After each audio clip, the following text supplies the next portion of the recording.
नमस्कार। बिहार पर विचार की श्रृंखला में इस समय की अंतिम कड़ी के रूप में जो आज तक कहा उसके बारे में और कुछ नई चीजें कहना चाहूंगा कि चीजें ठीक होंगी कैसे।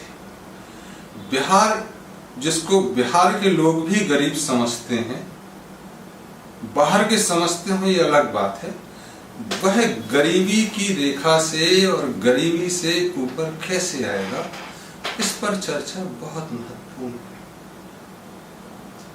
गरीबी प्रकृति प्रदत्त है, भगवान का श्राप है, या व्यक्तियों ने स्वतः पाली हुई है, इस पर चर्चा बहुत जरूरी है, क्योंकि बिहार का इतिहास गौरवपूर्ण रहा है और बिहार ने बर्बादियां भी देखी हैं। अगर देखें तो 1857 से 1947 तक करीब 2 करोड़ लोग भूख से मर गए। जब देश का बंटवारा हुआ तो बहुत सारे लोग या तो आज के बांग्लादेश में और पाकिस्तान में गए, या स्वतंत्रता के बाद रोजगार की तलाश में पंजाब और पूरे दूसरे प्रांतों में गए। तब जबकि बिहार में 12 महीने सूर्य चमकता है, पानी की पर्याप्त सुविधा है, मिट्टी उपजाऊ है और बिहार के लोगों की क्षमता, मेहनत के सानी कोई दूसरा नहीं है। बिहार में लोग कहते हैं कि सैनिक भी रहे, मार्शल रेस है। एक बड़ा अजीब लगेगा कि खुदाई हुई गुजरात में तो वहां खुदाई में हथियार नहीं मिले और बिहार में कारखाने नहीं मिले। तो बिहार को अपनी सामर्थ्य पहचान के उस पर ही कार्य करना होगा, तब बिहार की गरीबी जा सकती है। तुम देखोगे कि कुछ ज्ञानी पुरुष पिछले 6 वर्षों में मेड इन इंडिया, भारत में बनाओ, स्किल डेवलपमेंट की बात करते रहे और आज वही आत्मनिर्भरता की बात करते हैं, स्थानीयता की बात करते हैं। ऐसा लगा जैसे ज्ञानी लौट के घर को आए। यह बात सभी ज्ञानी जन कहते रहे हैं कि अपनी सामर्थ्य बनाओ, खुद आत्मनिर्भर हो, पड़ोसी को मदद करो और मदद का सिलसिला और दायरा बढ़ाते जाओ। भीख से, अनुदान से, उधार से, कर्ज से कोई आदमी गरीबी की रेखा से और गरीबी के ऊपर नहीं आता है। मार्ग में जितनी बाधाएं हैं उससे जूझने के लिए अपने आप को खड़ा करें। कहते हैं कि जयप्रकाश नारायण का जो आंदोलन था वह एक क्रांति था, लेकिन उस आंदोलन से जुड़े हुए सारे बुजुर्ग लोग आज भी कहते पाए जाएंगे कि एक संपूर्ण क्रांति बाकी है, वह आधी अधूरी रह गई और लोग जो उसमें शामिल थे सत्ता सुख में मूल उद्देश्यों को भूल गए। मेरा क्रांतियों में विश्वास नहीं है, क्योंकि क्रांतियां आंधी लाती हैं और पीछे बर्बादियां छोड़ जाती हैं। मेरा अनुरोध है कि खुद अपनी ताकत पे खड़े हों, और ताकत पे जब खड़े होगे तो सबसे पहले तुम पाओगे कि शरीर में अगर कचरा है तो उसको साफ करना होता है, बाथरूम जाना होता है। ऐसे ही समाज में अगर शोरगुल है, सफाई नहीं है, तो सफाई करनी होगी, शोरगुल कम करना होगा, लाउड स्पीकर हटाने होंगे, बसों में जो प्रेशर हॉर्न है उसको बंद करना होगा, मोटरसाइकिल के हॉर्न बंद करने होंगे, आपस में तेज आवाज बंद करनी होगी और हाकर जो म्युनिसिपल कचरा उठाने के नाम पे शोर करते हैं वह बंद करें। तो जब कांटे बीनना शुरू होंगे, जब सफाई शुरू होगी, तब आगे का रास्ता नजर आएगा कि हम कर क्या सकते हैं। ऐसे में जब हम करना शुरू करेंगे तो हम पाएंगे कि कुछ नियम ही हमारी बाधा है, क्योंकि जो लिख जाता है और जो मान्य चलन में आ जाता है वही हमको घेर लेता है। जैसे भारत में कहें कि बार बार इंडियन पेनल कोड की चर्चा होती है कि अंग्रेजों के जमाने का बना है। इसमें छोटी सी बात पे देशद्रोह के आरोप लग जाते हैं।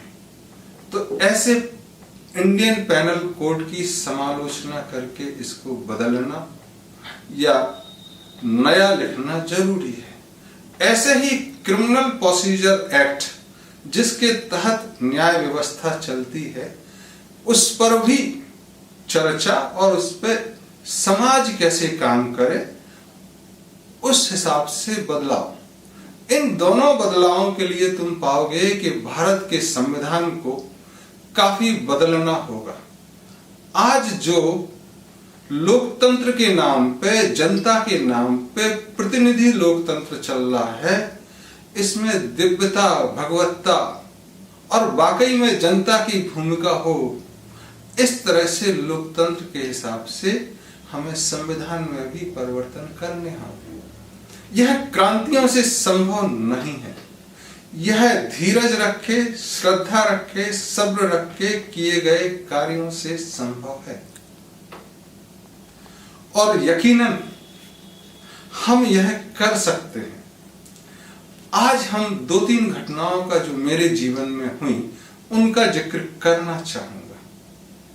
एक घटना 1988 में उदयपुर में हुई कि एक हस्बैंड वाइफ मेरे पास आए और बोले कि मुझे महाराष्ट्र जाना है और मेरे पास पैसे खत्म हो गए।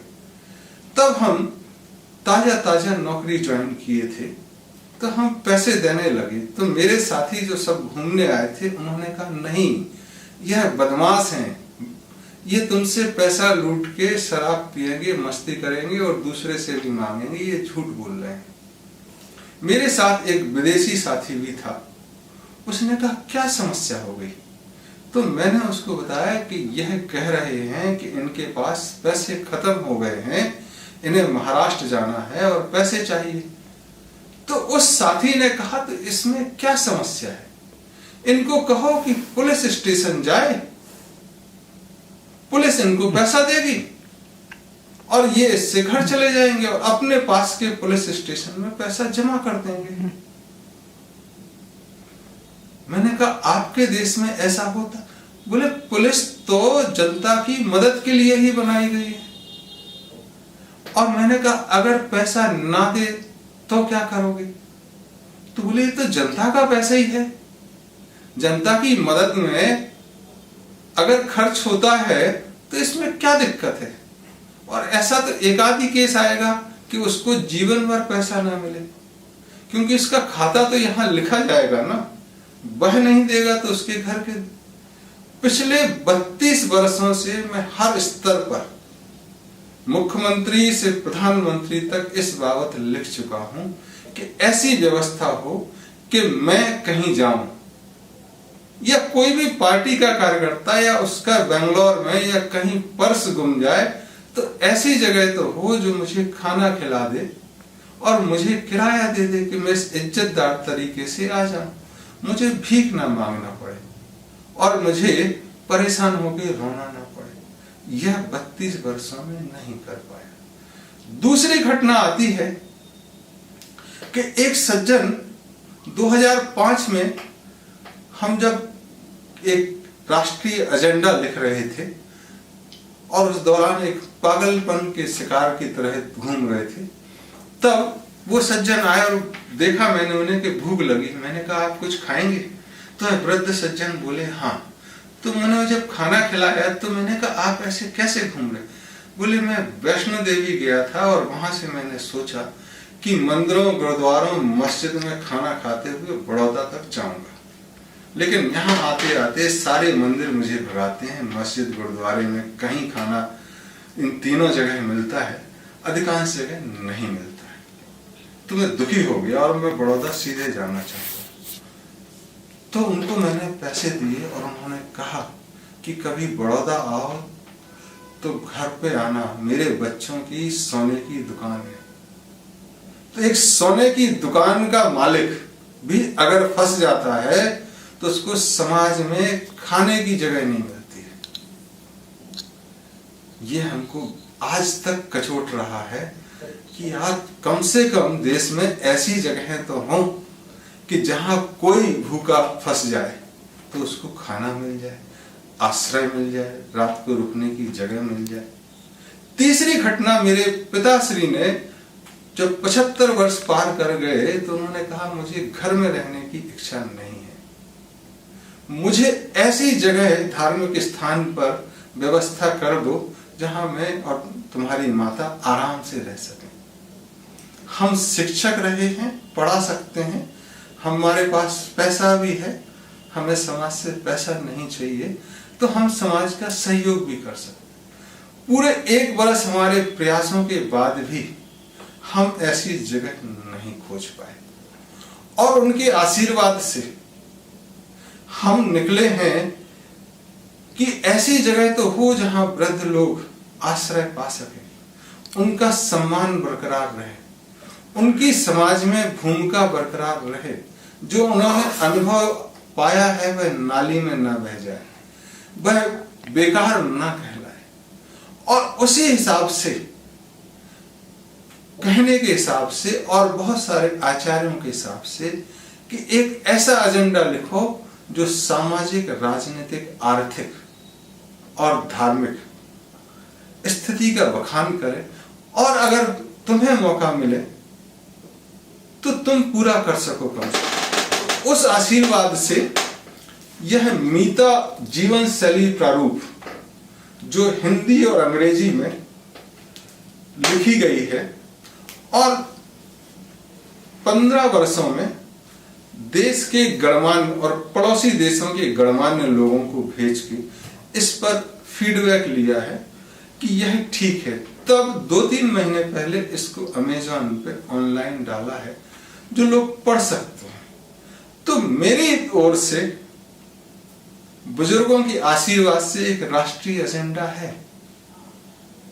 उसके बाद पिछले 2 वर्षों से नौकरी छोड़ने के बाद इसको छोटा रूप करें और एक कैसी वैश्विक व्यवस्था हो जिसमें बिहार, भारत और पूरी दुनिया का एक मार्गदर्शन हो सके, उसको लेके एक सनातन, एक वैश्विक व्यवस्था जो आज चल सके, कल चल सके और आने वाले समय पे हो, जो धर्मों को असिमिलेट करे, उनको शामिल करे, जो तमाम व्यवस्थाओं को अपने अंदर समाहित करे।